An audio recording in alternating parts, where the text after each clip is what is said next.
మాటలు లేవు, మాట్లాడుకోవడాలు లేవు. ముందుగా మీకు ఒక నెంబర్ చూపిస్తాను, ఆ తర్వాతే మాట్లాడుకుందాం. స్క్రీన్ పైన ఒక్కసారి చూడండి. ఈరోజు డిబేట్కి సంబంధించి ఒక కీలకమైనటువంటి ఒక నంబర్ మీకు స్క్రీన్ పైన కనిపిస్తుంది, బిగ్ స్క్రీన్ పైన.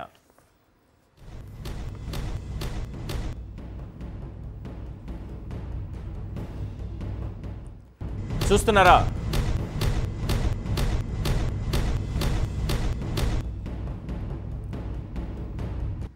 ఏంటి నంబర్?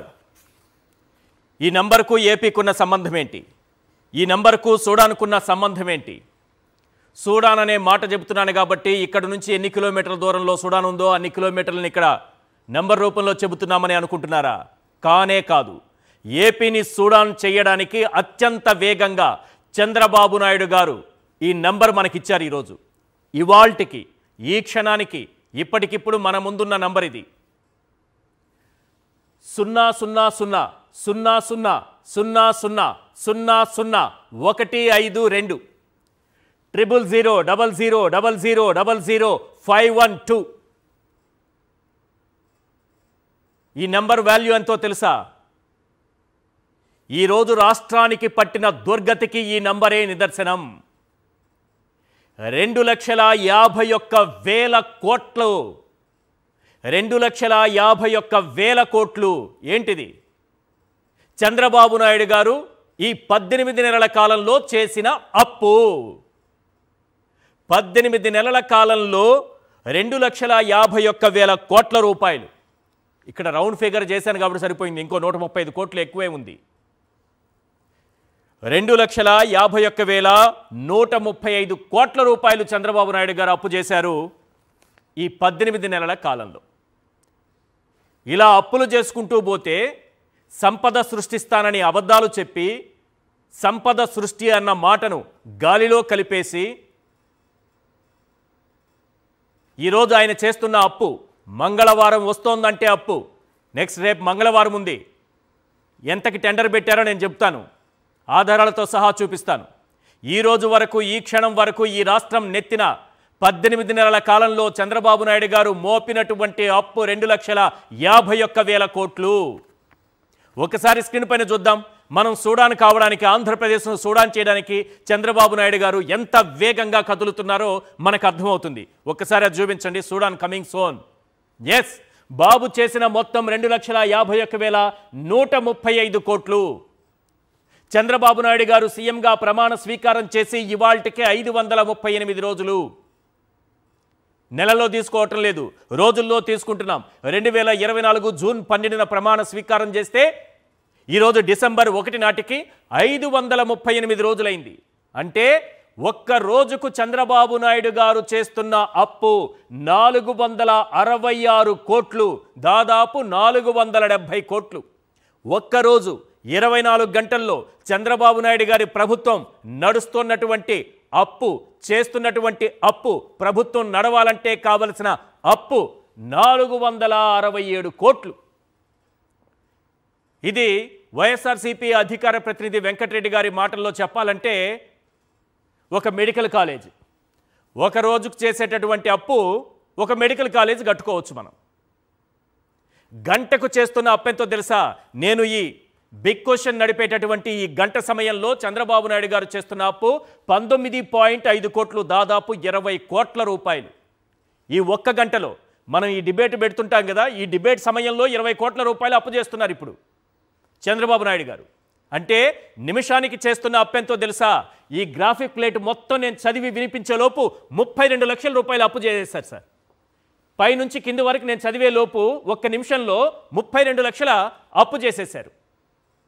అంటే ఎంత పాతాళానికి దొక్కేస్తున్నారో ఈ రాష్ట్రాన్ని చూడండి. సంపద సృష్టి లేదు, విజన్ లేదు, వంకాయ లేదు, ఏమీ ఉండదు సార్. వాస్తవాలు ఇవి. మీకు ఇంకా క్లియర్గా చెప్తాను చూడండి. రేపు మంగళవారం స్టోరీస్ ఎలా ఉంటాయో మనకు తెలుసు కదా. మంగళవారం స్టోరీని ఒక్కసారి స్క్రీన్ పైన చూపించండి సార్. మంగళవారం వచ్చిందంటే ఆర్బీఐ దగ్గర క్యూలో నిల్చొని అందరికంటే ముందు మనమే అప్పులు చేస్తాం. దీన్ని మామూలుగా జగన్మోహన్ రెడ్డి గారు అధికారంలో ఉంటే చెప్పబట్టుకొని ఆర్బీఐ దగ్గర అడుక్కోవడం. చంద్రబాబు నాయుడు గారు ఉన్నారు కాబట్టి రుణ సమీకరణ. ఆ భాషను వాడకుండా మనం నిజమైన జర్నలిస్టులు కాబట్టి ఇది కరెక్ట్గా వాడదాం. ఈరోజు ఆర్బీఐ దగ్గర బడ్జెట్ అప్పు, మన బాండ్స్ అమ్మి తెచ్చుకుంటున్నటువంటి అప్పు ఒక్కసారి స్క్రీన్ పైన చూడండి సార్. రేపు మంగళవారం 3,000 కోట్ల రూపాయలకు ఇండెంట్ ఇచ్చారు. 3,000 కోట్ల రూపాయలు అప్పు చేయబోతున్నారు రేపు మంగళవారం రోజున. ఇందులో 1,000 కోట్లు 1,000 కోట్లు 1,000 కోట్లు, ఒకటేమో 11 సంవత్సరాలు, ఇంకోటేమో 15 సంవత్సరాలకి, ఇంకోటి 19 సంవత్సరాలకి. టెన్యూర్ చూసారా? 11 సంవత్సరాలకు ఒకటి, 15 సంవత్సరాలకి ఒకటి, 19 సంవత్సరాలకి. నెక్స్ట్ రాబోయే 19 సంవత్సరాల్లో ఎవరైతే ముఖ్యమంత్రిగా ఉంటారో వాళ్ళు తీర్చాల్సిన అప్పు చంద్రబాబు నాయుడు గారు సుఖంగా ఇప్పుడు అప్పులు చేసేస్తున్నారు. సంపద సృష్టికి మంగళవారాన్ని అద్భుతమైన వారంగా మలుచుకున్నటువంటి నాయకులు మన చంద్రబాబు నాయుడు గారు. రైట్, ఒకసారి ఈ మొత్తం అప్పులు చూద్దాం. చెప్పాం కదా 2,51,135 కోట్లని. ఒకసారి ఆ మొత్తం అప్పులు ఒకసారి లిస్టు తీద్దాం. బడ్జెట్ అప్పులు, ఆర్బీఐ దగ్గర చేసినటువంటి అప్పులు సింపుల్గా చెప్తుంటే మీకు బడ్జెట్ రూపంలో చేసిన అప్పులు. నెక్స్ట్ బడ్జెటేతర అప్పులు ఉంటాయి కార్పొరేషన్ల రూపంలో. ఇంకా మన ఎల్లో మీడియా భాషలో చెప్పాలంటే అడ్డదారిలో దొంగదారిలో తెచ్చేటటువంటి అప్పు. అవి కాకుండా ఫస్ట్ అప్పు బడ్జెట్ అప్పులు 1,43,602 కోట్లు సార్. నెక్స్ట్ కార్పొరేషన్ల రూపంలో దొడ్డిదారిలో దొంగతనంగా చేస్తున్నటువంటి అప్పు, వాళ్ళ భాషలో చెప్తున్నా. ఇది నా భాషలో చెప్పాలంటే కార్పొరేషన్ అప్పులు. ప్రభుత్వ గ్యారెంటీతో చేస్తున్న అప్పులు ఎంత? 67,533 కోట్లు. ఇది కాకుండా ఈ దేశంలో రెండు రకాల అప్పులు ఉంటాయి సార్. బడ్జెట్ అప్పులు, బడ్జెటేతర అప్పులు. ఈ దేశంలో ఒక్క ఆంధ్రప్రదేశ్కు మాత్రమే సపరేట్ ఇంకొక అప్పు ఉంది. ఇది ఈ దేశంలో ఎవరికీ లేదు. అది అమరావతి అప్పు. ఇలాంటి అప్పు ఈ దేశం ఇప్పటి వరకు ఈ దేశ చరిత్రలో ఎప్పుడూ చూడలేదు ఎవరు. కొత్త రకమైన అప్పు అంటే చేస్తున్న అప్పులు సరిపోవని అమరావతి అప్పు. ఇంతకుముందే చూపించండి ఒకసారి. అమరావతి అప్పు, అమరావతి పేరు మీద 40,000 కోట్ల రూపాయల అప్పు సార్.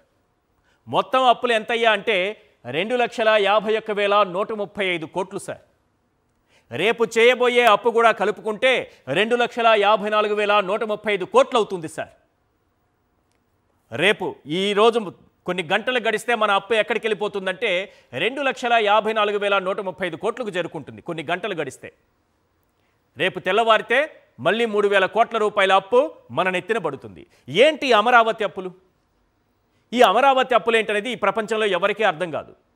ఒకసారి చూద్దాం. దాన్ని సెల్ఫ్ ఫైనాన్స్ సిటీ అంటారు. దానికదే సొంతంగా రుణాలు సమీకరించుకుంటుంది అంటారు. దానికదే సొంతంగా రాజధాని నిర్మాణం చేసుకుంటుంది అంటారు. మిగిలినటువంటి భూములను అమ్ముకుంటే అదే క్యాపిటల్ కట్టేసుకుంటుంది అంటారు. కానీ చేస్తున్నటువంటి అప్పులు చూస్తే వీళ్ళు చెప్పినటువంటి self finance city, self finance project గాల్లో కలిసిపోయింది. మొత్తం అప్పుల కుప్ప. 1,00,000 కోట్ల పైన అప్పులు తీసుకురాబోతున్నారు. బడ్జెట్ అప్పులు, బడ్జెటేతర అప్పులు అది ఎవడైనా చేస్తాడు. కానీ ఇలా చేస్తారు కదా, అమరావతి పేరుతో రాజధాని పేరుతో అప్పులు చేస్తారే, వాడికే ఒక స్థాయి ఉంటుందంటారు. ఏదో సినిమా డైలాగ్ ఉంటుంది. ఆ విధంగా ఏపీని ఆ స్థాయికి తీసుకెళ్తున్నారు చంద్రబాబు నాయుడు గారు. ఒకటి అప్పుల కుప్ప, అమరావతి గొప్పట. చూద్దాం. ప్రపంచ బ్యాంకు, ఏషియన్ డెవలప్మెంట్ బ్యాంకు 15,000 కోట్లు, హడ్కో 11,000 కోట్లు, ఎన్ఏబిఎఫ్ఐడి 7,500 కోట్లు, కేఎఫ్డబ్ల్యూ జర్మనీ సంస్థ 5,000 కోట్లు, ఏపీపీఎఫ్సిఎల్ 1,500 కోట్లు. మొత్తం కలిపితే ఎంత అయిందయ్యా అంటే 40,000 కోట్లు అయింది సార్. 40,000 కోట్ల రూపాయల అప్పు చేశారు. ఇది ప్రస్తుతానికి మన నెత్తిన ఉన్నటువంటి అప్పు. ఈ అప్పులన్నీ చూసిన తర్వాత ప్రజల్లో కొన్ని సందేహాలు కలుగుతున్నాయి. ఒక 10 పాయింట్లు మీకు చెప్తాను. ఒకసారి ఆ పాయింట్స్ అయ్యండి. ఎస్, 2.5 లక్షల కోట్లు అప్పు చేసి మెడికల్ కాలేజీలకు 5,000 కోట్లు ఖర్చు పెట్టలేరట శభాష్ చంద్రబాబు గారు. పాయింట్ నెంబర్ 2, దేశంలోనే అప్పుల్లో నెంబర్ 1 పొజిషన్లో ఉండి ఫీజు రియంబర్స్మెంట్కు 7,800 కోట్లు చెల్లించలేరట శభాష్ బాబు గారు. సూపర్. నెక్స్ట్ పాయింట్ నెంబర్ 3, 2.5 లక్షల కోట్లు అప్పు చేసి పేదల ఆరోగ్యశ్రీ బకాయిలు 4,000 కోట్లు చెల్లించలేరట శభాష్ బాబు గారు. నెక్స్ట్ పాయింట్ నెంబర్ 4, నెలకు 14,000 కోట్లు అప్పులు చేస్తూ కొత్త రోడ్లు వేయడం కాదు, కనీసం గుంతల రోడ్లు కూడా పూడ్చలేరట శభాష్ బాబు గారు. పాయింట్ నెంబర్ 5, రోజుకు 466 కోట్లు అప్పు చేస్తూ రైతుల పంటల బీమాకు కనీసం ప్రీమియం కూడా చెల్లించలేరట శభాష్ బాబు గారు. నెక్స్ట్ పాయింట్ నెంబర్ 6, గంటకు 20 కోట్లు అప్పు చేస్తూ సంపద సృష్టిస్తున్నామని చెప్పుకుని ఉద్యోగుల బకాయిలు కూడా చెల్లించలేరట. శభాష్ బాబు గారు, శభాష్. Next point number 7. నిమిషానికి 32 లక్షల రూపాయలు అప్పు చేస్తూ యువతకు నెలకు 3,000 భృతి ఇవ్వలేరట. శభాష్ బాబు గారు, శభాష్. Next point number 8. మంగళవారం అప్పులతో రాష్ట్రాన్ని సూడాన్గా మార్చేస్తూ 3,000 కోట్లతో ధరల స్థిరీకరణ నిధి ఏర్పాటు చేయలేరట. శభాష్ బాబు గారు, శభాష్. Next point number 9. 18 నెలల్లో 2.5 లక్షల కోట్లు అప్పులు చేసి మహిళలకు శ్రీశక్తి పథకం కింద నెలకు 1,500 కూడా ఇవ్వలేరట. శభాష్ బాబు గారు, శభాష్. Next point number 10. 2.5 లక్షల కోట్లు అప్పులు చేసి ఒక్క కొత్త పింఛను ఇవ్వకుండా లక్షలాది పింఛన్లకు కోత పెడతారట. శభాష్ బాబు గారు, శభాష్. ప్రజలు చెబుతున్నటువంటి పాయింట్లే కాదు సార్, చాలా ముఖ్యమైనవి ఇంకా చాలా ఉన్నాయి. అన్నింటినీ మాట్లాడుకునే సమయం మనకు లేదు. టుడేస్ బిగ్ క్వశ్చన్ ఇవన్నీ చూసిన తర్వాత today's big question on big screen. ఒకసారి బిగ్ క్వశ్చన్ బిగ్ స్క్రీన్ మీద ఇవ్వండి. అప్పులు ఫుల్, సంపద సృష్టి నిల్, ఏపీని సూడాన్ చేయడమే బాబు అండ్ గ్యాంగ్ టార్గెట్టా?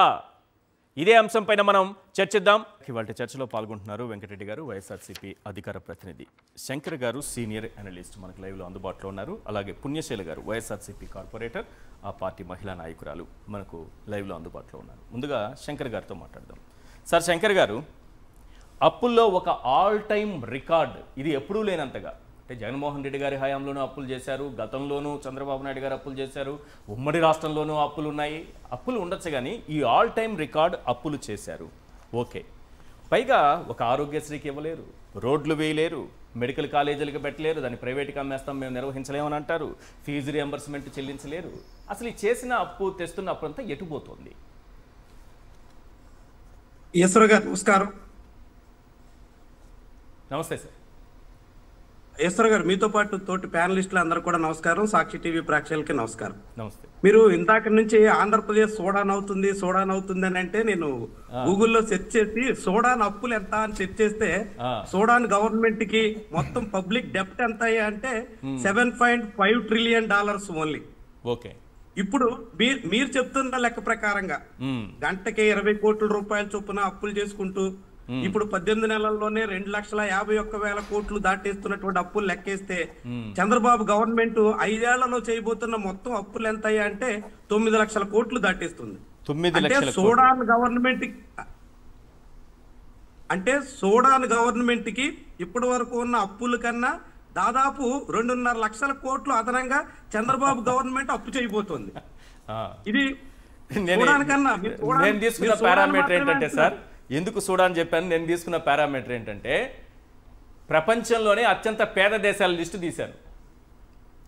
సో ఆ లిస్టులోకి వస్తే సూడాన్ కటిక దారిద్ర్యంలో ఉంది, రేపు మన పరిస్థితి కూడా ఇదే అవుతుందా అని సూడాన్ చేయబోతున్నారని చెప్పారు. మీరు తీసుకున్న పారామీటర్లో వాళ్ళు అప్పులు తీసుకున్నారు. గుడ్, చాలా బాగుంది. అప్పుల్లో మనం సోడాన్ని మించిపోతున్నాం. ఒకటి ఫస్ట్ పాయింట్. రెండోది, చంద్రబాబు గవర్నమెంట్ అధికారంలోకి వచ్చిన తర్వాత కూటమి ప్రభుత్వం వాళ్ళు శ్వేతపత్రాలు రిలీజ్ చేస్తూ చంద్రబాబు ప్రభుత్వం చెప్పినటువంటి మొత్తం అప్పులు ఎంత అంటే 6.5 లక్షల కోట్లు సుమారు. 6.5 లక్షల కోట్లు ఆంధ్రప్రదేశ్ ఆవిర్భావం నాటి నుంచి, అంటే 2014 కాదు 1956 నుంచి మొత్తం ఆంధ్రప్రదేశ్ ఉన్నటువంటి అప్పు 6.5 లక్షల కోట్లు. ఇప్పుడు చంద్రబాబు ప్రభుత్వం ఇదే రేషియోలో అప్పులు చేసుకుంటూ పోతే చేయబోతున్న అప్పులు ఎంత అంటే 9 లక్షల కోట్లు దాటేస్తుంది. అంటే ఇన్నేళ్ల కాలంగా ఆంధ్రప్రదేశ్ చేస్తున్నటువంటి అప్పులకు మించి 5 ఏళ్ల కాలంలో చంద్రబాబు ప్రభుత్వం అప్పులు చేయబోతుంది. ఇదొక పాయింట్.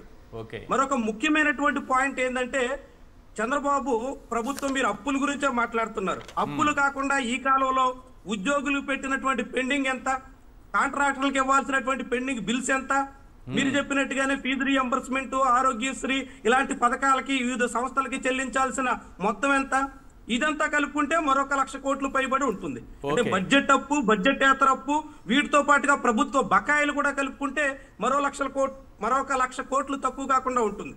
అంటే 18 నెలల కాలంలో 3.5 లక్షల కోట్ల మేర రాష్ట్ర ప్రభుత్వ బకాయిలు, అప్పులు అన్ని కలిపి ఈ ప్రభుత్వం పెంచినట్టుగా భావించాల్సి ఉంటుంది. అంటే ఎంత మీరు చెప్పారు ఇందాక గంటకి 20 కోట్లు, ఇప్పుడు ఈ లెక్క 30 కోట్లు దాటుతోంది. కరెక్ట్. ఈ రేషియోలో అప్పులు చేయడం అన్నది మీరు చెప్పినట్టుగానే చరిత్రలో రికార్డు.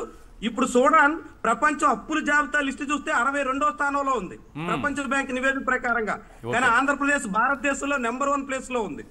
ఏ రాష్ట్ర ప్రభుత్వం కూడా చేయనటువంటి అప్పులు ఈ బడ్జెట్ ఇయర్ లో ఆంధ్రప్రదేశ్ రాష్ట్ర ప్రభుత్వం ఎవరికి సాధ్యం కానంత వేగంగా అప్పుల పరంపరని కొనసాగిస్తోంది. అంటే అప్పులు ఏ మోతాదులో పెరుగుతున్నాయో ఈ లెక్కలు మనకు చూడడానికన్నా మించి మొత్తం చరిత్రలో ఆంధ్రప్రదేశ్కి ఎప్పుడూ లేనంత స్థాయిలో అప్పుల పరంపర నడుస్తున్నటువంటి పరిస్థితి మనం చూస్తున్నాం. రెండో వైపు పెండింగ్స్ కూడా అప్పుల కుప్ప కన్నా ఇంకా వేగంగా పెరిగిపోతున్నాయి. ఇలా మొత్తం రాష్ట్రాన్ని ఎటు మళ్లిస్తున్నారు? ఆర్థిక పరంగా సంపద సృష్టిస్తామని చెప్పినటువంటి ప్రభుత్వ హయాంలో సంపద సృష్టి మాట పక్కకు పోయి అప్పుల కుప్ప పేరుకుపోతోంది అన్నది ఈ లెక్కలు చాలా క్లియర్ గా మనకి తేట తెల్లం చేస్తున్నాయి.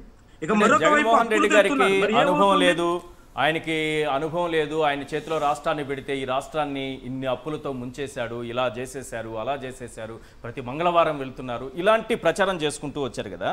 మరి చంద్రబాబు నాయుడు గారి అనుభవం విజన్ ఏమైపోతోంది? ఈ రాష్ట్రాన్ని ఎక్కడికి తీసుకెళ్తోంది? ఈశ్వర్ గారు, ఎంత ఆందోళనకరమైన పరిస్థితి అంటే మోంతా తుఫాన్ వచ్చి అక్టోబర్ 28వ తారీఖున రాష్ట్రాన్ని తాకితే ఈవేళ మనం డిసెంబర్ నెలలో ఉంటే ఇప్పటి వరకు పంట నష్టపోయిన బాధితులకి పంట ఎంత నష్టం ఉందో ఈ ప్రభుత్వం ప్రకటించింది. బాధితులకి పైసా నష్టపరిహారం ఈ ప్రభుత్వం ప్రకటించలేదు. ప్రకటించడం తర్వాత చెల్లించడం తర్వాత కనీసం మాట వరుసకైనా ఇంత ఇస్తాం, ఇంత మేరకు ఆదుకుంటాం, ఇలా రైతును కాపాడుతాం అనే ప్రకటన కూడా ప్రభుత్వం నుంచి రాలేదు. ఇప్పటి వరకు ఎటువంటి హామీ రైతులకు లేదా? నష్టపరిహారం పైసా ప్రకటించలేదు ఈ ప్రభుత్వం. ప్రకటన చెల్లించడం తర్వాత పక్కన పెట్టండి, ప్రకటన కూడా చేయడానికి ఈ ప్రభుత్వానికి మనసు రావటం లేదు. అంటే ఏ రీతిన అప్పులేమో చూడాన్ని మించి దూసుకెళ్తున్నాం. రైతులను ఆదుకోవడానికి, ప్రజలను ఆదుకోవడానికి, కష్టాల్లో ఉన్నటువంటి వాళ్ళకి కనీసం సాయం ప్రకటించడానికి కూడా ప్రభుత్వానికి మనసు రావటం లేదు. అంటే ఎలాంటి రీతిలో పాలన సాగుతున్నట్టు, ఏ రీతిన ప్రభుత్వం ఉన్నట్టు? మీరు చెప్పినట్టుగా పెండింగ్ బిల్లులు ఉన్నాయి, లేకుంటే ఆరోగ్యశ్రీ ఉన్నాయి, ఫీజులు బకాయిలు ఉన్నాయి, ఇవన్నీ ఒక భాగం. అవన్నీ చెల్లించాలని ఆయా సంస్థల నుంచి ఒత్తిడి వస్తుంది, అదంతా ఒక భాగం. అయితే రైతులను ఆదుకుంటామని ఈ ప్రభుత్వం ప్రకటించింది. నష్టపరిహారం అంచనాలు రికార్డు టైంలో చేశాం అని చెప్పుకుంది. తుఫాన్ని కాపాడామంటూ మంత్రులకి ఎమ్మెల్యేలకి సన్మానాలు చేసుకుంది. మరి అలాంటి ప్రభుత్వం రైతును ఆదుకోవడానికి మనసు రావటం లేదంటే అప్పులు చేస్తున్నారు, ఆర్థికంగా రాష్ట్రాన్ని దివాళా తీయిస్తున్నారు, కానీ రైతులను ఆదుకోవడానికి మాత్రం నయా పైసా రాలేదు. అందుకే ఇప్పుడు మీరు చెప్పినట్టుగా ఈ 2,51,000 కోట్ల రూపాయలు అప్పు ఈ రాష్ట్ర ప్రభుత్వం 18 నెలల కాలంలో చేస్తే ప్రజలకు చేరిందంత చాలా కీలకమైనటువంటి అంశం, అందరూ ఆలోచించాల్సినటువంటి విషయం. ఎందుకంటే నిన్న చంద్రబాబు చెప్పినట్టుగానే పెన్షన్ల రూపంలో 18 నెలల కాలంలో 50,000 రూపాయలు ఇచ్చారు. ఇక తల్లికి వందనం, అన్నదాత సుఖీభవ, అరకొరగా చేసినటువంటి పథకాలు అన్ని కలిపిన 70-80 కోట్ల రూపాయలు మించి ప్రజలకు చేరినటువంటి దాఖలాలు లేవు. అప్పులు మిగతా ఆదాయం ఎంత ప్రభుత్వానికి వచ్చినంత అన్ని పక్కన పెడితే అప్పుల ద్వారా వచ్చిన దాంట్లో 70-80 కోట్ల రూపాయలు మించి ప్రజలకు సహాయంగా కూడా అందిన దాఖలాలు లేవు. రోడ్లు వేయలేదు, స్కూళ్లు బాగు చేయలేదు, అన్ని పక్కన పెట్టినా గానీ మరి మిగతా డబ్బు ఏమైంది? 1,50,000 కోట్ల రూపాయల వరకు అదనంగా తెచ్చినటువంటి అప్పులు తెచ్చినటువంటి మొత్తం ఎటు మళ్ళింది, ఎక్కడికి పోయింది, ఎలా చేరింది ప్రభుత్వం చెప్పాలి. చాలా ఆందోళన కలిగించేటువంటి రీతిలో ఈ లెక్కలు మన కళ్ళెదురుగా కనిపిస్తున్నాయి. అప్పుల కుప్పేమో పెరుగుతోంది, ప్రజలకేమో సాయం కూడా అందట్లేదు, చెప్పిన మాట ఏమో అమలు కావట్లేదు, చెప్పినప్పుడు అధికారంలో రావడం కోసం చేసిన పథకాలు హామీలేమో ఎక్కడో అల్లంత దూరాన్ని కనిపిస్తున్నాయి. మరి ఏమవుతోంది, రాష్ట్రం ఎటు మళ్ళుతోంది, ఎక్కడికి తీసుకెళ్తున్నారు? చాలా ముఖ్యమైనటువంటి అంశాలు ఈ ప్రభుత్వం ప్రజలకు సమాధానం చెప్పాలి. చంద్రబాబు చెప్పిన దాని ప్రకారంగానే 50,000 కోట్ల రూపాయలు మాత్రమే ప్రజలకు చేరితే మిగిలిన పథకాలన్నీ కలిపిన 70-80 కోట్ల రూపాయలకు మించి ప్రజలకు చేరకపోతే ఏమవుతున్నట్టు తెలియజేయాల్సినటువంటి బాధ్యత ప్రభుత్వం మీద ఉంటుంది. వెరీ నైస్ అండి, వెరీ నైస్. నెక్స్ట్ వెంకటరెడ్డి గారు, గతంలో జగన్మోహన్ రెడ్డి గారి ప్రభుత్వం 14 లక్షల కోట్ల రూపాయలు అప్పు చేసిందని రామోజీరావు గారు రోజు ప్రజల మెదళ్ళ తుప్పు వదిలేటట్టు, చెవుల్లో తుప్పు వదిలేటట్టు రోజు అచ్చేసి పేపర్ వదిలేశారు. అవి అబద్ధాలని అసెంబ్లీ సాక్షిగా వాళ్లే ఒప్పుకున్నారు. కానీ నిజంగానే చంద్రబాబు నాయుడు గారు 14 లక్షల కోట్ల దగ్గరికి రాష్ట్రాన్ని తీసుకెళ్లబోతున్నారా? ఇప్పుడు ఆ స్పీడ్ చూస్తుంటే, ఆ వేగం చూస్తుంటే డౌట్ వస్తుంది. దీన్ని నిజం చేయబోతున్నారా? చంద్రబాబు నాయుడు గారు ముందుగా ఫెయిల్ వదులుతూ ఉంటాడు. తాను చేయబోయేటటువంటి చండాల పనులన్నీ ముందు చేసేసారని చెప్పేస్తూ ఉంటాడు. ఎందుకంటే ఆయన చేసే దుర్మార్గ పనులన్నీ వేరే వాళ్ళు చేసేసారని ముందు తోసేస్తాడు వాళ్ళ మీద. మీరు అన్ని అబ్జర్వ్ చేయండి.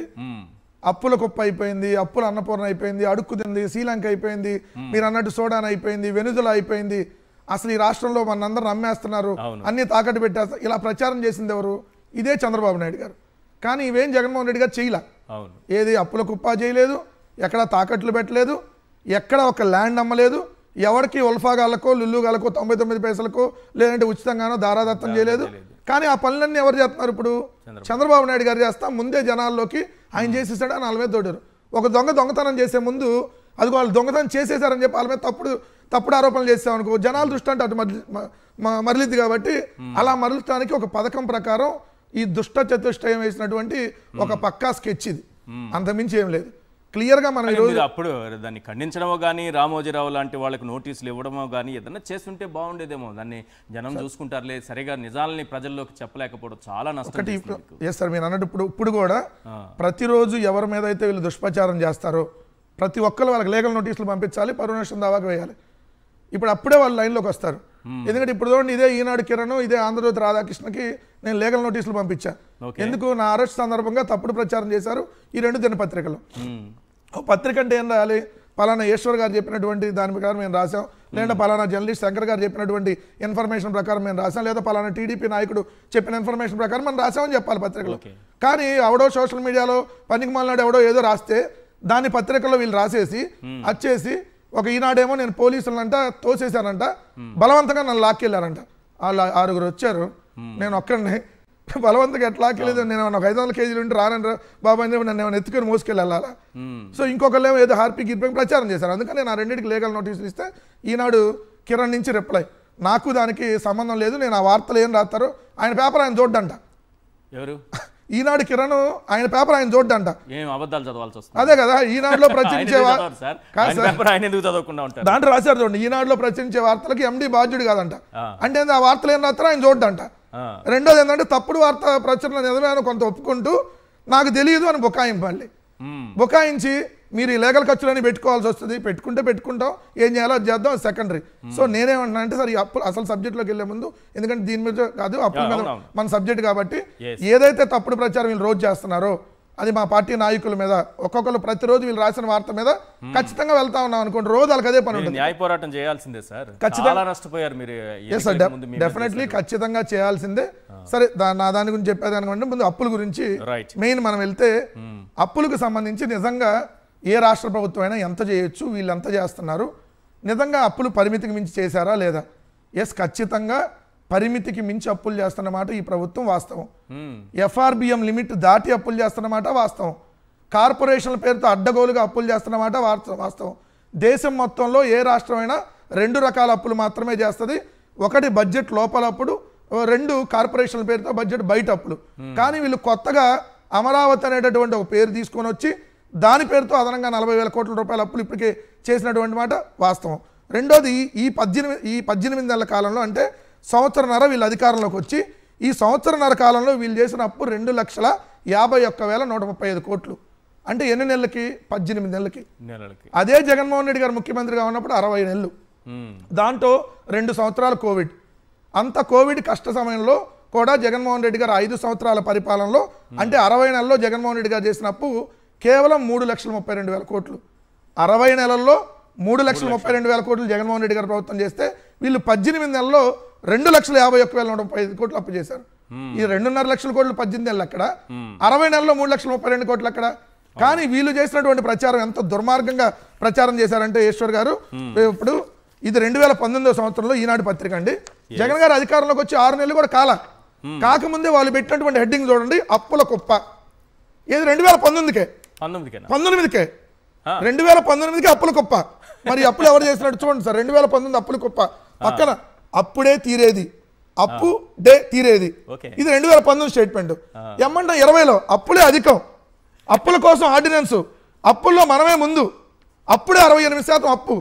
ఇది 2020. సో 23 సీట్లు వచ్చిన రోజున 23 గారు రామోజీరావు గారు ఏదో కలిశారని అంటారు కదా, ముందుగానే ఇది ప్లాన్ చేసుకుని ఎంత దారుణం అంటే రాసేసారంటే, అసలు 2019లో జగన్ గారు అధికారంలోకి వచ్చిన 5-6 నెలలకే అప్పుల కుప్ప అని హెడ్డింగ్ పెట్టారంటే, అంతకుముందు చంద్రబాబు నాయుడు గారు చేసిన అప్పుల కింద లెక్క కదా అది.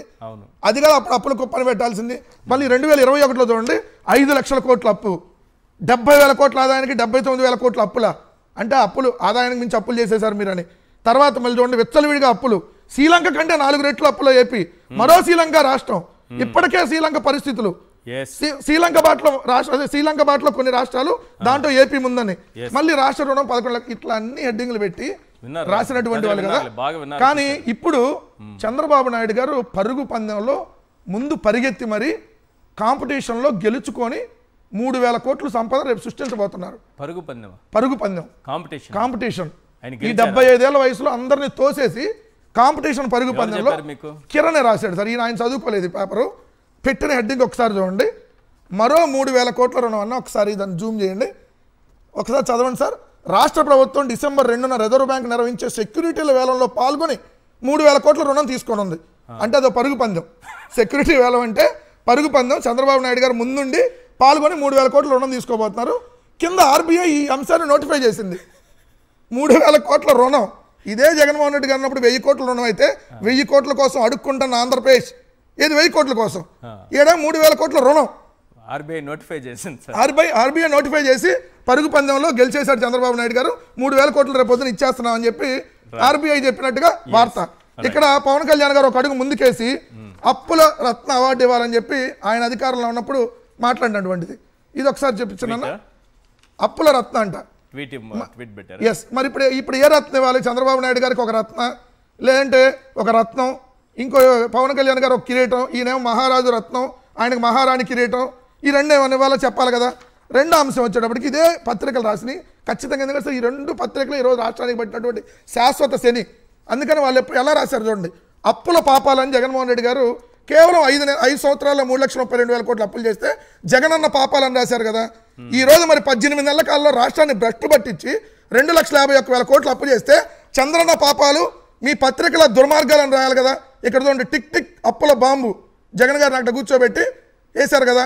ఇప్పుడు మరి చంద్రబాబు నాయుడు గారు కూర్చోలేడు కదా, నిలబడి అన్న ఫుట్ అయ్యాలి కదా. మరి ఇది చూడండి, మేము బట్టలు లేకుండా వేయమంటలే చంద్రబాబు నాయుడు గారిది. మీకు రామారావు గారిని బట్టలు లేకుండా వేయటం అలవాటు, జగన్ గారిని ఇలా రాయటం అలవాటు. కాబట్టి ఇలా పాము బోర ఊతున్నట్టుగా, అప్పుల బోర ఊతున్నట్టుగా జగన్ గారి షర్ట్ లేకుండా ఈ ఫోటో ఏది రామారావు గారి నుంచి వీళ్ళకి కల్చర్ ఉంది.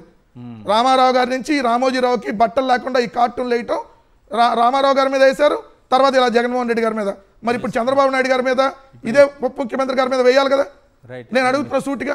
అదే ఎలాగో చేసేసారు, జనం అంతా చూసేశారు, వాళ్ళు చేయాల్సిన ప్రచారం చేశారు, మీకు చేయాల్సిన నష్టము చేశారు. నేనేమంటున్నానంటే అసలు ఇప్పుడు చేసిన అప్పు ఏమైపోయింది? అదే ఎక్కడుంది అది?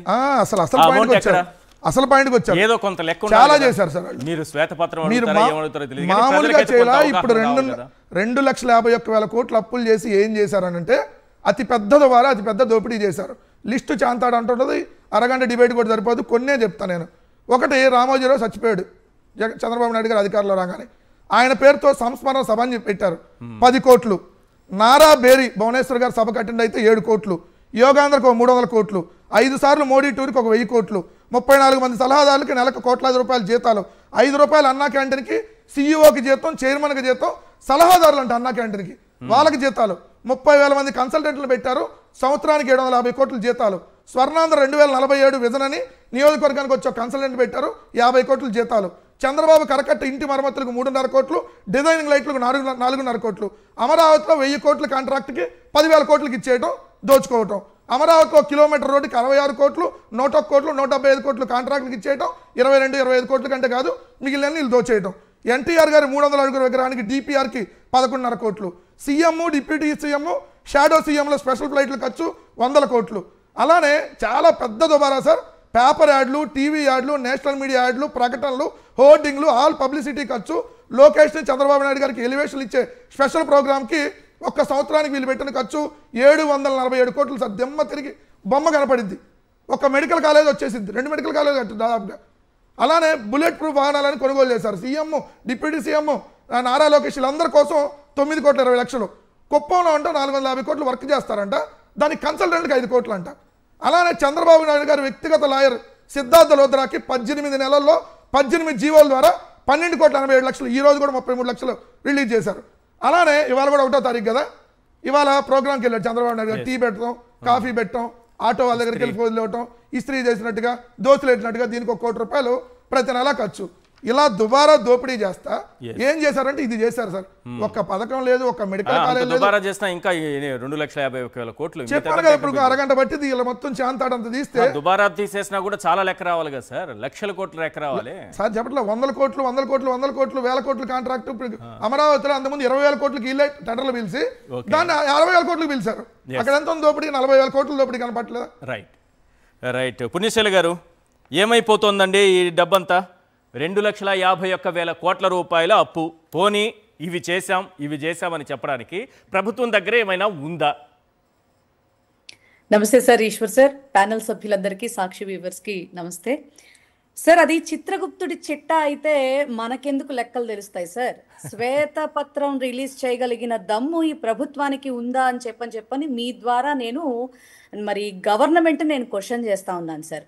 ఆనాడు జగన్మోహన్ రెడ్డి గారు, మీకు ఒక చిన్న మాట చెప్తాను సార్, ఖర్చు పెట్టే ఫలితం ఉండాలి అనే కాన్సెప్ట్ మీద జగన్మోహన్ రెడ్డి గారు అప్పు చేసిన, ఖర్చు పెట్టిన, జీతాలు ఇచ్చిన, ఏం చేసినా, ప్రజలకి పథకాల రూపంలో అందించినా కూడా ఆయన ఒక ఖర్చుకి ఒక విలువ ఉండాలి అనేటటువంటి జవాబుదారీతనాన్ని చూపిస్తే ఈ రోజున చిత్రగుప్తుడి చిట్టా చూపిస్తున్నాడు చంద్రబాబు నాయుడు గారు. ఆ చిట్టా కూడా బయటికి తెలియనివ్వట్లేదు సార్.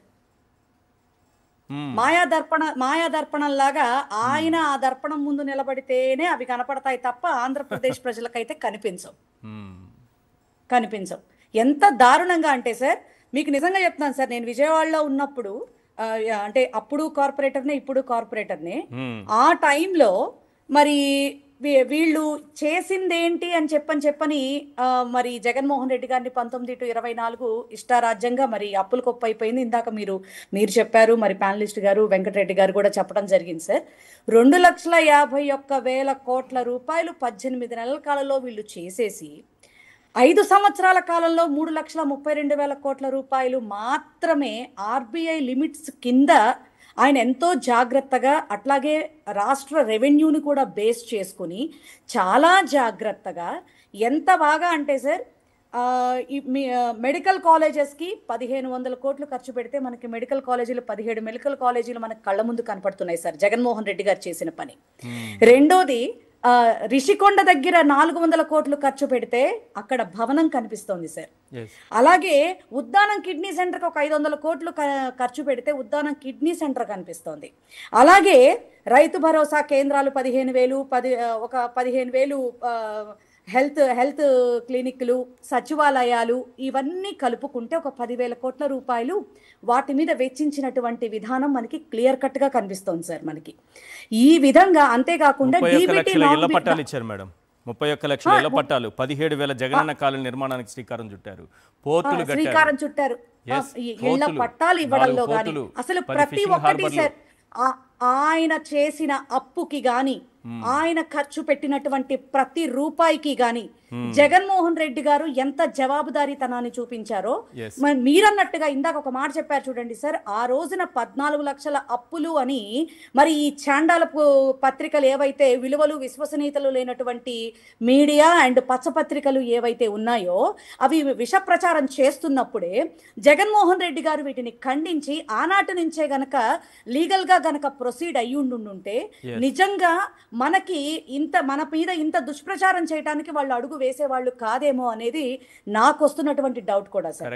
నిజంగా ఆ రోజున శ్రీలంక అని చెప్పని ఓవర్ యాక్షన్ చేసినటువంటి వీళ్ళు ఇప్పుడు మీరన్నట్టుగా మరి సూడాన్ కాకపోవడానికి అసలు మనం అనుకోవడానికి కూడా ఏముంది సార్? ఇక్కడ ఎంత దారుణంగా రాష్ట్ర ప్రజలకి అసలు 7,800 కోట్ల రూపాయలు కేవలం విద్యార్థుల బకాయిలు సార్. అవును, వాళ్ళకి ఇవ్వాల్సినవి ఇవ్వడానికి చేతులు రావట్లా. ఆరోగ్యశ్రీకి 3,000 కోట్లు సార్, ఇవ్వడానికి చేతులు రావట్లా. అవును, అలాగే పథకాలు ఇవ్వడానికి చేతులు రావట్లా, నిరుద్యోగ భృతి ఇవ్వడానికి చేతులు రావట్లా, ఆడబిడ్డ నిధి ఇవ్వడానికి చేతులు రావట్లా. కేవలం అమరావతిలో ఎత్తిపోతల పథకం చూపించుకోవటానికి చేతులు వస్తాయి. ఏంటో మొబైల్ అడ్వాన్స్ అంట సార్, ఇప్పుడు మొబైల్ అడ్వాన్స్ అంట. ఏదైనా సరే 60% ముందు కాంట్రాక్టర్ కి డబ్బులు అప్పచెప్పేసేసి తర్వాత వర్క్ చేయించుకోవటం అంట సార్. బస్తా సిమెంట్ ఒక 10 ఇటుకరాళ్ళు ఉంటే శంకుస్థాపన చేసుకోవచ్చండి. చేసేసుకుంటే సార్, శంకుస్థాపన అయిపోయిందని చెప్పుకోవచ్చు. ఒక మేస్త్రి అదే దానికి ఇందాక కావాల్సిన పెద్ద వెంకటరెడ్డి ఖర్చు గారు కూడా ఏం లేదు. చెప్పినట్టు శంకుస్థాపన వీళ్ళ చేసేస్తే ఖర్చుకి- అయిపోయినట్టే పనులు. ఇప్పుడు కాంట్రాక్ట్ చేయొచ్చు. అయిపోయినట్టే సార్, ఒక అయిపోయినట్టే. మేస్త్రి అసలు బస్తా వాళ్ళే- సిమెంట్ 10 ఇటుకరాళ్ళు ఇంతే. అంతే. అలా చేస్తే కదా, అలా చేసే కదా సార్ అమరావతికి 2 సార్లు శంకుస్థాపన, మళ్ళీ పెళ్లి అన్నట్టు చెల్లికి. ఆ టైప్ లో చేసుకుంటూ వచ్చారు. 100,000 కోట్లు. ఆ టైంలో ఒక 600 కోట్లు ఖర్చు పెట్టాడు, మొన్న ఒక 600 కోట్లు ఖర్చు పెట్టాడు. అసలు ఎవరి సొమ్ము సార్ అసలు? ఇప్పుడు జగన్మోహన్ రెడ్డి గారు ప్రజల సొమ్ము ప్రజలకే దక్కాలి, ప్రజలకి మంచి జరగాలి అని చెప్పని ఎంత ఇదిగా సార్. అంతెందుకు సార్, విజయవాడలో ఉన్న మేము చెప్తున్నాం సార్, ఆయన వచ్చిన తర్వాత కనకదుర్గ ఫ్లైఓవర్ వాళ్ళు భుజం సరుకోవచ్చు, మా టైంలో శంకుస్థాపన చేసాం, మీరు పూర్తి చేశారు అని. కానీ బెన్ సర్కిల్ దగ్గర 2 ఫ్లైఓవర్లు కట్టాడు కదా సార్ ఆయన. అవి 100 కోట్ల రూపాయల. అట్లాగే అంతెందుకు సార్, మరి ఈ రిటైనింగ్ వాల్ సార్, అవును, మరి ఈ రోజున ఎంత పెద్ద వర్షం కురిసినా, ఎంత వరద వృద్ధితో వచ్చినప్పటికీ కూడా విజయవాడ ప్రజలు క్షేమంగా ఉంటున్నారు అంటే ఆయన కట్టినటువంటి రిటైనింగ్ వాల్. అవునా కదా సార్? ఆయన చేసినటువంటి అప్పుకి కానీ, ఆయన చూపించినటువంటి జవాబుదారీతనం కానీ, అలాగే ఆయన ఏ డిపార్ట్మెంట్ కి సంబంధించి అసలు ప్రజలకి ఎట్లా ప్రభుత్వం అనేది ఎలా ఉండాలి అనేది చేసి అంత గొప్పగా చూపిస్తే, చేసినటువంటి మేజర్ మైనస్ మా జగనన్న పాపం చూసి చూడనట్టు అపోజిషన్ ని వదిలిపెట్టేయటమే.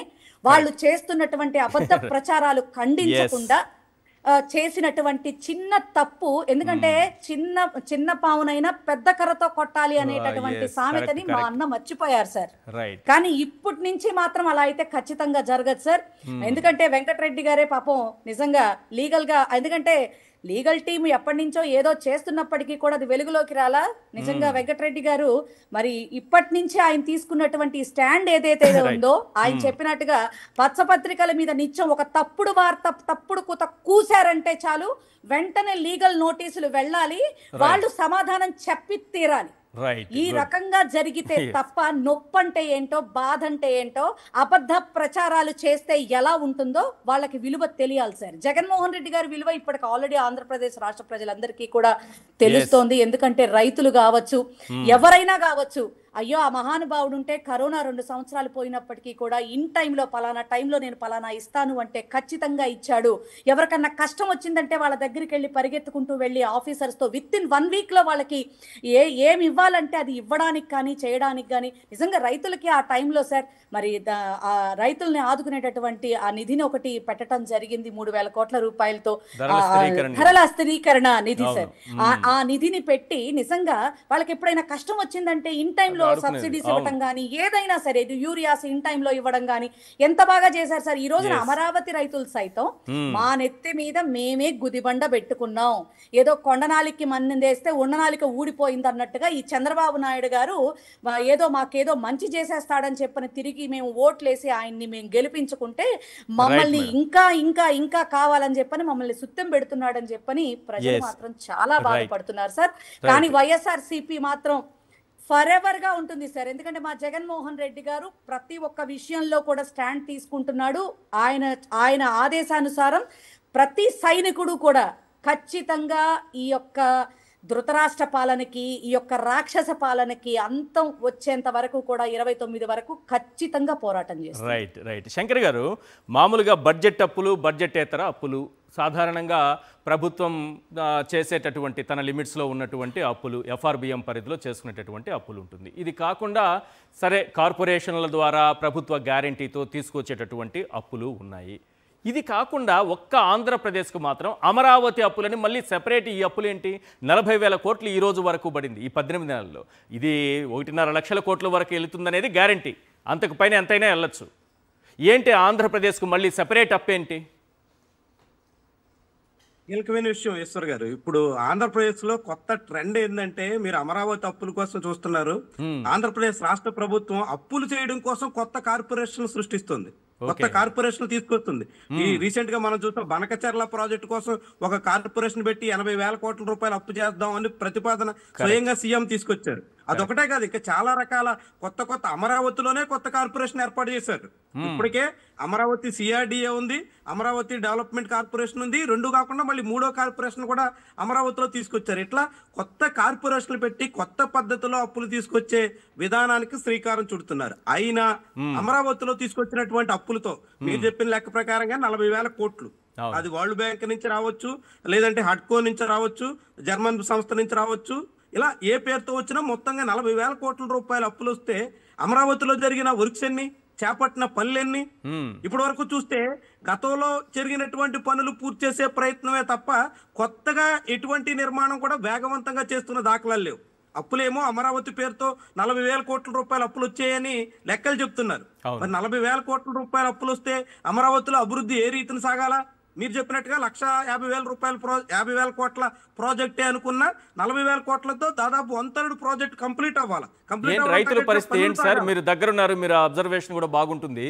రైతుల్లో నిజంగా ఏముంది చెప్పండి. రైతులైతే అమరావతి రైతులు చాలా ఆందోళనతో ఉన్నారండి. ఇప్పటికి ఫస్ట్ పేజ్లో భూములు ఇచ్చినటువంటి రైతులకు సంబంధించి ఇప్పటి వరకు ఎవరికి ఎక్కడ ప్లాట్ కేటాయించారు అన్న దాని మీద నిర్దిష్టమైన సమాచారం లేదు. ఒక రైతుకి పేపర్ మీద ప్లాట్ కేటాయిస్తారు, ఆ ప్లాట్ కోసం అక్కడికి వెళ్తే ఆ రైతు భూమి ఇచ్చి ఉండడు. నా భూమిలో నువ్వు రావడం ఏంటని రైతుల మధ్య కొట్లాటకి దారితీసే పరిస్థితి వచ్చింది. ఇదంతా పోతే అసలు అప్పులు తెచ్చినటువంటి అప్పులతో అభివృద్ధి ఎక్కడ? ఇప్పటి వరకు చంద్రబాబు సర్కారు చేపట్టింది ఏంటంటే సిఆర్డిఏ భవనాన్ని పూర్తి చేయగలిగింది ఈ 18 నెలల కాలంలో. ఈ సిఆర్డిఏ భవనానికి 2019కి ముందు 82 కోట్ల రూపాయలతో దాన్ని ప్రతిపాదిస్తే అప్పటికే 70-80% కంప్లీట్ అయిపోయినటువంటి భవనాన్ని ఈ ప్రభుత్వం వచ్చిన తర్వాత మరొక 160 కోట్ల రూపాయలు కేటాయించి, అంటే 250 కోట్ల రూపాయలు, 82 కోట్ల రూపాయల ప్రాజెక్టు 5 ఏళ్లు ఆగిపోతే 240 కోట్ల రూపాయలకి పెంచి పూర్తి చేసామని చెప్పారు. ఇది ఒక సిఆర్డిఏ పూర్తి చేశారు. ఎమ్మెల్యే క్వార్టర్స్ లేదంటే సివిల్ సర్వీసెస్ అధికారుల భవనాలు ఇవన్నీ ఇన్కంప్లీట్ గా ఉన్నవి పూర్తి చేసే ప్రయత్నం చేస్తున్నారు. అంతకు మించి కొత్తగా చేపట్టినటువంటిది కాలువల వెడల్పు, కొండవీటి కాలువ రిజర్వాయర్ల నిర్మాణం, ఇలాంటి పనులే తప్ప అభివృద్ధి మాత్రం అక్కడ కనిపించట్లేదు. సీడ్ యాక్సెస్ రోడ్డుకి రీసెంట్ గా పనులు అయితే మొదలెట్టామని చెప్తున్నారు. కానీ 40,000 కోట్ల రూపాయలు అప్పు తీసుకొచ్చినప్పుడు ఆ అప్పులు తగ్గట్టుగా ఇక్కడ పనులేవి అంటే అదొక పెద్ద సందేహం అన్నట్టు. మీరన్నట్టు బడ్జెట్ అప్పు, బడ్జెటేతర అప్పులు, అమరావతి అప్పులు అదనంగా ఆంధ్రప్రదేశ్ మీద వస్తున్న, ఆంధ్రప్రదేశ్ ప్రజల మీద భారంగా మారుతున్న ఆ అప్పులన్నీ గ్రౌండ్ అవుతున్నాయా, అభివృద్ధి జరుగుతుందా, పనులు జరుగుతున్నాయి అంటే మళ్ళీ అదొక పెద్ద ప్రశ్నార్థకం. అప్పులు ఏమవుతున్నాయి అనేది కూడా కనిపించినటువంటి దారుణమైన దుస్థితి ఇప్పుడు ఉంది. మరి దీనికి కారణాలు ఏంటో ప్రభుత్వం చెప్పాలి. ఇలా దోబూచులాడతాం, దాచిపెడతాం, ఎంతకాలం ఇలా కప్పిపుచ్చుతాం అంటే అది చెల్లుబాటు అయ్యే అవకాశం లేదు. అప్పులు తీసుకొస్తున్నారు, రాష్ట్ర ప్రభుత్వానికి అది భారంగా మారబోతోంది. అందు మీద అనేక రకాల ప్రభుత్వం గ్యారంటీ ఇచ్చి తెచ్చుకున్నటువంటి అప్పులు, వీటన్నిటికీ వడ్డీల భారం 4 నెలలకో 5 ఏళ్లకో ఆ అప్పుల భారం అనివార్యంగా మళ్ళీ వడ్డీల భారం ప్రజలు భరించాల్సి వస్తుంది. అయినా కానీ అప్పులు ఏమవుతున్నాయనేది చెప్పకుండా, అప్పులకు సంబంధించినటువంటి విషయంలో పారదర్శకత లేకుండా కప్పిపుచ్చే ప్రయత్నం మాత్రం అత్యంత ప్రమాదకరం, ఆందోళనకరం, ఇప్పుడు అందరినీ కలవరపరుస్తున్నటువంటి విషయం కూడా. Right, very nice. వెంకటరెడ్డి గారు కంక్లూడ్ చేయండి. ఇందాక శంకర్ అన్న చెప్పింది చాలా వ్యాలిడ్ పాయింట్. ఎందుకంటే వాళ్ళు ఇప్పుడు కొత్త కార్పొరేషన్లు ఏర్పాటు చేసి అప్పులు తీసుకురావడం ఒక పాయింట్. అవును. రెండోది ప్రైవేటు వ్యక్తుల చేతికి తాకట్టు పెట్టి తీసుకొని వచ్చి రాష్ట్ర ఖజానాకు సంబంధించిన తాళాలు వాళ్ళ చేతికి ఇవ్వటం. మీరు 191,000 కోట్ల విలువైన ఖనిజ సంపద, అంటే దాదాపు 2 లక్షల కోట్ల విలువైన ఖనిజ సంపదని ప్రైవేట్ వ్యక్తులకు తాకట్టు పెట్టి, ఒకవేళ ఆ డబ్బులు ఇన్ టైంలో కానీ మనం వడ్డీ చెల్లించకపోతే నెల డైరెక్ట్ మెయిన్ అకౌంట్ నుంచి వాళ్ళు తీసుకునే పర్మిషన్ ఇచ్చారు. భారతదేశ చరిత్రలో ఏ రాష్ట్రంలో ఎప్పుడు జరగలేదు ఇది. ఇంత దారుణంగా మన రాష్ట్ర ఖజానాని ప్రైవేట్ వ్యక్తుల చేతిలోకి ఇవ్వడం ఇదొక పాయింట్. మనం తాగేటటువంటి తాగునీరును తాకట్టు పెట్టి 10,000 జల్ జీవన్ మిషన్ పేరుతో తాగేటటువంటి నీరును తాకట్టు పెట్టి, ఏది మనం తాగే నీరును తాకట్టు పెట్టి 10,000 కోట్ల అప్పు. ఏది గనుల్ని తాకట్టు పెట్టి అప్పులే, మంచి నీళ్ళని భూమిని వదలలేదు, నీళ్ళనే వదలలేదా సార్? పంచభూతాలను అమ్మేస్తున్నారా? అమ్మాయి కుదరకపోతే తాకట్టు పెట్టేసి ప్రైవేట్ వాళ్ళ దగ్గర అయినా అప్పులు తీసుకురా, లేదంటే గవర్నమెంట్ బ్యాంక్ నుంచి అయినా అప్పులు తీసుకురా. ఇది నడుస్తా ఉంది. ఎంత దోపిడీ అండి సార్? అప్పులు తీసుకొచ్చి దోపిడీ ఓ పక్క, 99 పైసలకు భూములు ఇంకో పక్క దోపిడీ. మళ్ళీ ఏం చేశారు ఈ డబ్బులు అంటే ఒక పథకం ఇచ్చింది లేదు, 3,000 రూపాయలు నిరుద్యోగ వృత్తి ఇవ్వడానికి డబ్బులు లేవు. సిద్ధార్థ రోజుగా మాత్రం నెలకు 1 కోటి రూపాయలు ఇవ్వడానికి డబ్బులు ఉన్నాయి. ఎక్కడి నుంచి వస్తున్నాయి అంటే వాళ్ళకి సంబంధించి వాళ్ళు మెంటల్గా ప్రిపేర్డ్, ఎటు ఈ 5 ఏళ్లే, దాని తర్వాత సింగిల్ డిజిట్ కూడా రాదు వాళ్ళకి అనేది వాళ్ళు మెంటల్గా ప్రిపేర్ అయి ఉన్నారు. అందుకనే కుదిరింది ఇప్పుడే కాబట్టి 5 ఏళ్ళు దోచుకో పంచుకో తినుకో, విదేశాలు వెళ్ళి ఇప్పుడు మీకు లుల్లు వాళ్ళు మాలు పెడుతుంటే లుల్లు వాళ్ళ డబ్బులు కాదు అవన్నీ, చంద్రబాబు నాయుడు గారి డబ్బులు కూడా దాంట్లో ఉన్నాయి. లేకపోతే ఎందుకు ఇస్తాడు ఎవరు దారాదత్తం? రహేజా వాళ్ళకి 99 పైసలకి 27 ఎకరాలు ఎందుకు అమ్ముతాడు? రహేజా అంటే ఏమన్నా గట్టిగా చంద్రబాబు నాయుడు గారికి ఏమన్నా ఇష్టమా? కాదు కదా. సో అక్కడ ఈయన వాటాలు పెడతాడు. సో తరతరాలు పంచుకోవడానికి మెడికల్ కాలేజ్ ఊరికే ఇవ్వట్లా చంద్రబాబు నాయుడు గారు. 66 ఏళ్ళు దోచుకోవచ్చు. చంద్రబాబు వాళ్ళ కొడుకు మనవడు వారసత్వంగా ప్రతి సంవత్సరం డబ్బులు వస్తూ ఉంటాయి కదా ప్రైవేట్ వాళ్ళకి ఇస్తే. అవును. అది సో ఆంధ్రప్రదేశ్ రాష్ట్రాన్ని హోల్సేల్గా తాకట్టు పెట్టేశారు. మంగళవారం వస్తే అప్పుల వారం అయింది. సో మంగళవారం అనగానే మనం గుర్తొచ్చే చంద్రబాబు నాయుడు గారు వాళ్ళు 3,000 5,000 ఎక్కడ తీసుకురావడానికి వెళ్తారని గుర్తొస్తుంది. రైట్, థ్యాంక్ యూ సార్ చర్చలో పాల్గొన్నందుకు. వెంకటరెడ్డి గారు, శంకర్ గారు thank you so much sir ఇవాళ చర్చలో జాయిన్ అయినందుకు. అలాగే పుణ్యశైలి గారు థ్యాంక్ యూ అండి. ఇది ఇవాళ చర్చా కార్యక్రమం. చూస్తూనే ఉండండి సాక్షి టీవీ.